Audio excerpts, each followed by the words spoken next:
about an hour later, and he never answered me. And then I tagged him on today's post, and he never answered me. So obviously, no action. I don't know. Maybe he was confused about what we do, and maybe he went back and read all the comments, because I know he had to stop notifications because there was too many people tagging him on replies that for him to ignore it. So maybe he went back and looked at it. I just ended up blocking the guy. I just ended up blocking the guy. You guys kept going, went at it. I know Mooch defended me. You got in on it. And it was like really, really stupid. I mean, dude, I'm on here trying to promote something that I'm doing. If you don't like it, then don't friggin' comment. Yeah. Keep your friggin' comments to yourself. I'm out there trying to promote my brand, my business. I don't know. Keep your comments to your goddamn self. So the only thing I can think of is either he went back and read it and realized that he confused what we do to what he was thinking, or he was told by somebody. I'm not a grapher at the airport. I don't stalk talent at hotels. This is a legit business that we have here. Right. We pay these people to do these things for us. How do you think we're supposed to make money? I don't know, dude. No. The only other thing I could think of is somebody messaged him and said, "Don't do that show. They're gonna bury you on the air." That's the only thing I could think of. Which that's still gonna bury you there. Well, look, to be honest, to be 100% honest, when it comes to like doing this stuff on the radio and everything else, you know, like when we had Grimm on and we had other people, look, I just ask questions. How you answer those questions and how you portray yourself when you answer those questions is all on you. Only thing I'm doing is asking questions. If you have the right answers, then it doesn't make you look bad. But when you have the wrong answers or you contradict yourself, you know, 6 questions later, or you confirm, you know, why I'm asking you these questions, then that's on you. You know, for someone that spends so much time behind a camera and on a microphone, you'd think they'd be a little bit more intelligent thinking about their answers before burying themselves on the air. Yeah, you're right. So, 100% right. I mean, it's just completely stupid. It really is. I mean, if anybody wants to go back and listen to that episode, you know, it says the name of the episode is "The Future Looks Grim." We interviewed Grimm from Grimm's Toy Store. You know, big YouTube guy. I'm not even gonna call him an indie wrestler. He wrestles on the indie scene. He's not trained. I don't want to hear any bullshit otherwise. I did not lose my cool, and I did not disrespect him, and I did not talk over him once. Mooch got a little bit annoyed and ticked off, called him a dick a couple of times, but still allowed him to say what he had to say. You know, he got pissed off about me bringing up the whole Aaron Bradley, Brandon Kirk thing in that South Jersey thing, where, you know what, you made yourself look like an asshole because you went on your YouTube channel and then you trashed, not only did you trash the 2 wrestlers, but you trashed the company and you trashed independent wrestling and wrestling in general by calling it a bunch of grown men pretending to fight in tights. So you just trashed the business that's paying your bills. That's just first of all. Second of all, live on the show, at the wrestling show, you ripped off a whole line of profanity in front of about 18 kids. All of who are probably fans of your YouTube show, so why would you do that to your own brand? So, he buried himself. I didn't do shit. Only thing I did was ask him questions that were told to me to ask of him. I added in a couple others. He buried himself, and then weeks later he goes on his Twitter page and says that we're assholes, that we didn't give him a chance to explain his real training, and blah, blah, blah.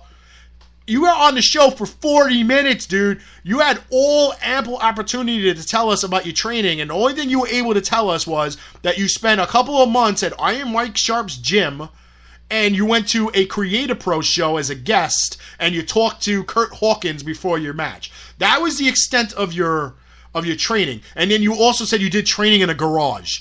If that's going to be your example, that you trained in a garage, not legitimate, then you don't deserve any more airtime. But I gave it to you, and you still did not come up with any. You gave him the airtime. I don't have any issues with Grimm.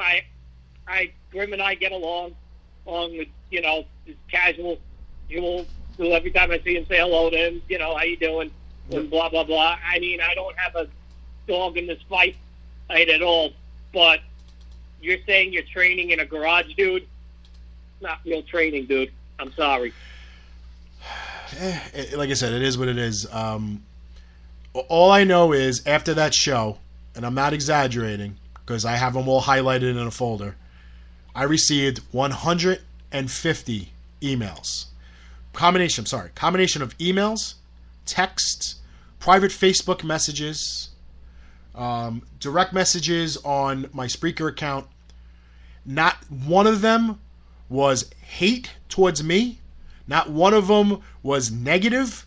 It was all positive, thanking me for outing him as a fraud. I even had a gentleman walk up to me at a Warriors of Wrestling show, at the charity show for Frankie Getz, walk over to me and thank me. A grown man thank me for doing what I did on that show and outing him and proving to everybody that he's a fraud. And I didn't know at the time until I was introduced, but it was Aaron Bradley's father. Wow. So, the majority has spoken. That's wild. I didn't get one single negative thing said about me to me, not tagged or otherwise. So, obviously, predominant feeling throughout the Northeast independent scene is that this guy's a clown, and the only reason why people tolerate him is because they want to work that night and they want to get paid. They don't want to cause waves. But deep down inside, exactly. if they had a voice without any, consequences for their actions, they would absolutely tell him to go fuck himself.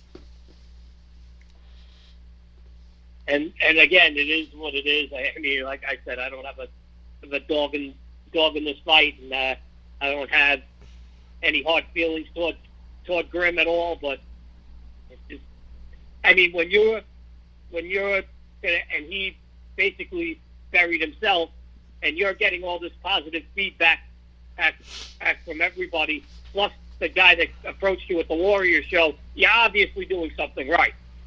I mean, yeah, you would think.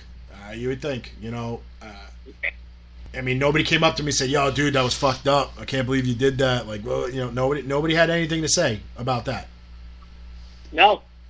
So nothing negative. Although Mooch was a little aggressive, sort of.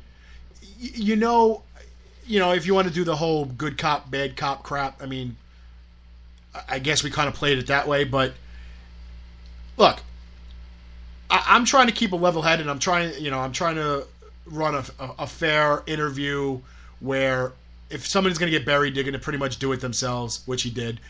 But that's not Dave. Dave doesn't have to do that. Dave, sole purpose to come on that show was to be the other person to tell me if this guy's full of shit or not. And obviously Mooch thought immediately that he was full of shit, but he did give him the benefit of the doubt. Then when he pressed the issue a little, Grimm wanted to hang up. Mooch pleaded with him not to and to explain himself, and he stayed on a little longer. But as soon as the conversation about Kirk and Bradley and that South Jersey show came up, he bailed out and hung up immediately. So I mean, obviously, that was a topic that he didn't want to talk about. I was one of the 4 listeners that listened to that show. Yes, absolutely. All 4 people listened to that show, and we hope that 2 of them show up at WrestleCon. We're down from six listeners that we started the show. Note, on a brighter note, I'm actually looking forward to our gigs next weekend and at WrestleCon also. So as well, I didn't get a chance to promote it with D'Lo while he was on the phone, but I will have the opportunity now. We're going to be doing Kevin Nash's Shenanigans Party after the Hall of Fame ceremony is over. Where I don't know where it is. It's just at a bar on Bourbon Street somewhere there, and it's for my good friend David Hero is the promoter that is running the show, and he runs on this show every year after the night after the Hall of Fame is done, and it's very successful. I've actually attended it 5 years ago when Mania was here, and it was at Hotel Pennsylvania, and it was a really, really well organized run show. So it's basically like, a hangout and people there selling gimmicks.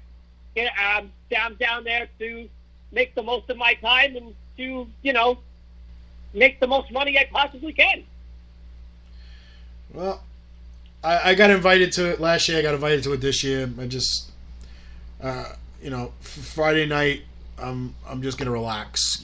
Saturday's gonna be crazy, and I'm gonna have Sunday to myself in town. So I'll check out the town and everything then. So. Yeah, I got a Wednesday. I get in around 10:25 after 10. So I'm just probably gonna go back to the house and sleep. And then Thursday, we got some tourist stuff booked, and then Friday and Saturday is Wrestlecon for me, and I got a bunch of stuff going on before and after the convention. And in between that, I'm hoping to catch a show or two while I'm out there, and then before I know it, Joe and I will be going back to the airport very early in the morning on Sunday. All right. Sounds like a plan. So, all right, Rich, dude. Yes, sir. I appreciate you giving me a call, and we'll be. Thank you for having us on tonight, and thanks again to D'Lo for coming on tonight and joining us and giving us his time tonight. Absolutely. So we greatly appreciate that. Absolutely, and I'll see you in a couple of days. Yes, I'll see you down in New Orleans. All right, man. Well, actually, I'll see you before that because you got to give me your shit. All right, take it easy, Kev. All right, talk to you later. Yeah, well, I'm giving it to Lewis, actually. I'm giving it to him on Sunday. All right. So he's just going to give you everything. Gotcha. All right, man. I'll talk to you. You got it, man. Take care. That was RDP of RDP Promotions, and want to say thank you to him and D'Lo Brown, and, of course, Joey B for calling in. I want to say to everybody out there, everybody's entitled to their opinion. If you don't agree with what I'm saying, you don't agree how I'm handling things, you're entitled to your opinion. And I'm more than welcome to listen to everybody's opinion. That's what it's about. But if you try to shove your opinion down my throat and tell me how you're 100% right and I'm 100% wrong and my opinion doesn't matter, then basically, you can go fuck yourself. But anyway, starting with Kris Levin, if you can help control the nitwit population and have your friends spayed or neutered. On behalf of everybody that was on the show today, we will see you next week. We'll be in New Orleans. Yeah, we're going to be live via satellite in New Orleans, Louisiana. I will talk to you soon. This is Jim the Anvil Neidhart, and you're listening to Damaged Radio 365. Yeah, baby!